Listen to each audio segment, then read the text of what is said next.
ఈ 6 నెలల్లోనే మనం బీసీలకు పెద్దపీట వేశామని చెప్పడానికి ఇదొక నిదర్శనం అని కూడా మీకు తెలియజేస్తున్నాం. మరి గత ప్రభుత్వంలో మహాత్మా జ్యోతిరావు పూలే అంటానే మన బీసీలందరికీ ఒక కనిపించే దేవుడు అని చెప్పాలి.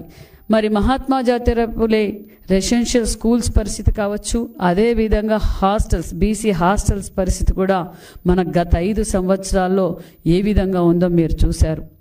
మహాత్మా జ్యోతిరావు పూలే స్కూల్స్ రాష్ట్ర వ్యాప్తంగా 107 స్కూల్స్ ఉంటే 105 స్కూల్స్ కూడా తెలుగుదేశం ప్రభుత్వంలోనే తీసుకొచ్చాం. అది తీసుకురావడంతో పాటు కొన్ని చోట్ల నిధులు అంటే 14-19లో రాష్ట్రం విడిపోయి అప్పుల్లో ఉన్న మన బడుగు బడిహీన వర్గాల పిల్లలు చదువుకోవాలన్నదే ముఖ్యమంత్రి గారి లక్ష్యం. కార్పొరేట్ స్కూల్కు ధీటుగా కూడా మన స్కూల్స్ కూడా ఉండాలని ముఖ్యమంత్రి గారు స్థలం కేటాయిస్తూ నిధులు కూడా కేటాయించారు. కొన్ని చోట్ల